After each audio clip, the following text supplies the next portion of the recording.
গতকাল পুলিশের সাথে যুদ্ধে একজন আতঙ্কবাদী লিডার এবং তার 4 জন সঙ্গী মারা গেছে। মনে করা হচ্ছে যে তারা পাকিস্তানের সাংঘাতিক আতঙ্কবাদী সংগঠন লস্করে তাইবার সঙ্গে কোনোভাবে যুক্ত ছিল। পুলিশের মত অনুযায়ী এরা গোটা দেশে বেশ কিছু আতঙ্কবাদী হামলায় যুক্ত ছিল।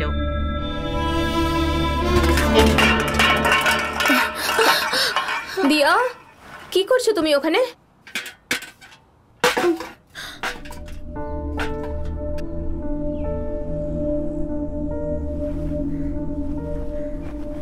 কি হয়েছে মা? মা, আমার ভীষণ খিদে পেয়েছে, খাবার মতো কিচ্ছু নেই তো।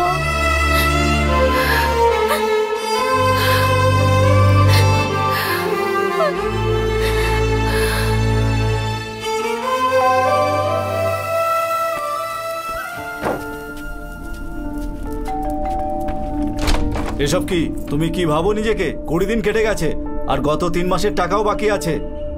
হ্যাঁ স্যার, পরের মাসে যেভাবেই হোক দিয়ে দেবো। পরের মাসে মানে? আমাকে দেখে কি বুদ্ধু মনে হয় নাকি? বাড়িতে বসে থাকলে আকাশ থেকে টাকা ঝরে পড়ে না, তার জন্য বাইরে গিয়ে কাজ করতে হয়। দেখো, মন দিয়ে শোনো, 2 দিন সময় দিচ্ছি, মাত্র 2 দিন। যদি টাকা না পায় না, জিনিসপত্রের সাথে তোমাদেরকেও বের করে দেবো। ওর উপরে এমন চেঁচামেচি করছেন কেন? আমার ভাড়া দেয়নি।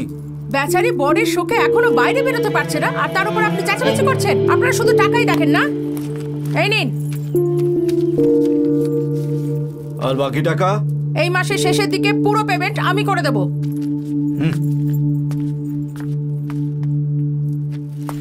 বাদ দাও তো, ধান্দাবাজ লোক সব। দিয়া, যাও গিয়ে একটা প্লেট নিয়ে এসো।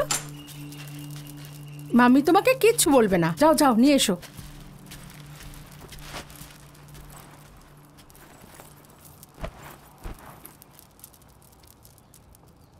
দিয়া, 2টো প্লেট নিয়ে এসো। দেখো, সময় চলে যাবে কিন্তু কিচ্ছু বদলাবে না। দেখো, এবার সবকিছু ভোলার চেষ্টা করো আর ভাবো এরপরে কি করবে। সময় অনেক কিছু বদলে দেয়, বুঝলে? মনে সাহস রেখো।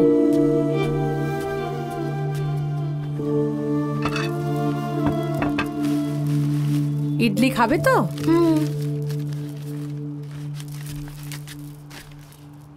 তুমিও খেয়ে নাও। না, আমার খিদে নেই। তোমার ভাবনা আর তোমার দুঃখে তো পেট ভরাতে পারবে না। সময় কখনো কারোর জন্য অপেক্ষা করে না। সব ব্যথার একমাত্র চিকিৎসা হলো টাকা।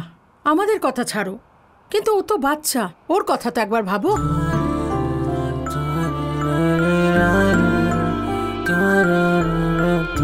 তোমায় এক পাশে সরিয়ে রেখে দিয়ার জন্য তো বাঁচতে হবে, এই কথাটা মনে রেখো।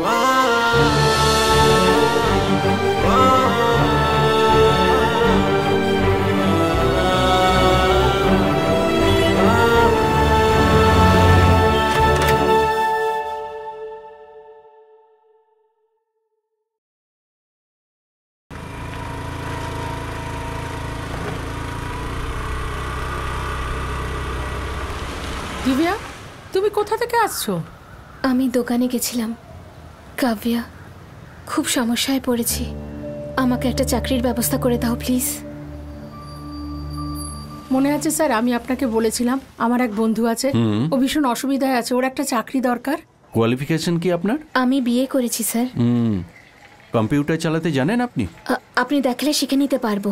ওকে, আসলে আমার কাউন্টার সামলাবার জন্য একজনকে চাই। 12,000 মাইনে দেব। আপনি রাজি থাকলে কাল থেকে জয়েন করতে পারেন। ঠিক আছে স্যার। ঠিক আছে। Okay sir, thank you sir. এই নিন বিল।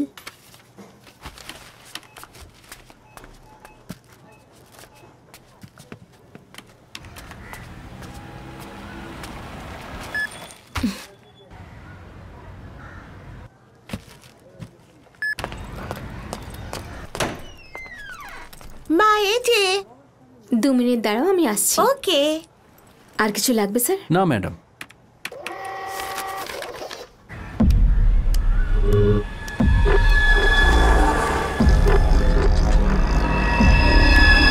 স্যার, এবার কি আমি যেতে পারি? হ্যাঁ, যাও। Thank you sir. দিয়া, দিয়া,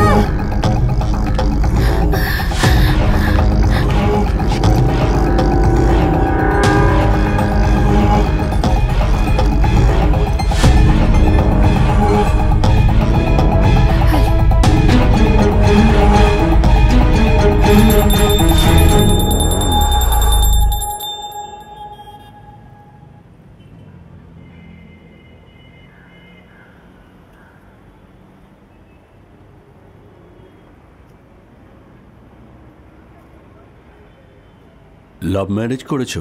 সুখে শান্তিতে থাকো। এই নাও, সাইন করার আগে ভালো করে পড়ে নাও। আপনার উপর সম্পূর্ণ বিশ্বাস আছে স্যার।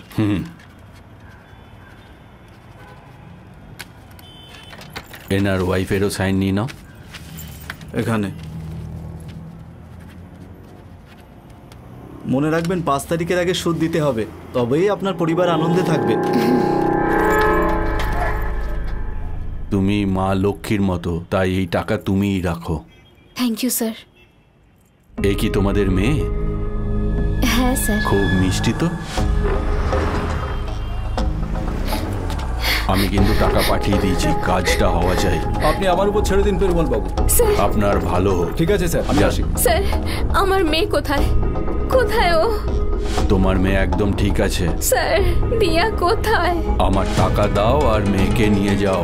স্যার, এখন আমার কাছে টাকা নেই, আমাকে একটু সময় দিন, আমি সব টাকা দিয়ে দেবো। আর কত সময় চাই? 6 মাস হয়ে গেল, সুদের একটা পয়সাও দাওনি।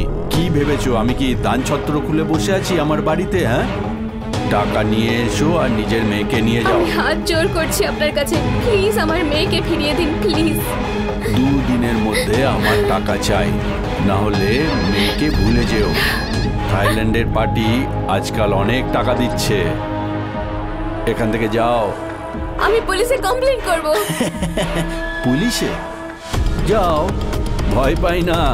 পুলিশদের আমি খুচরো পয়সার মতো আমার পকেটে ভরে রাখি।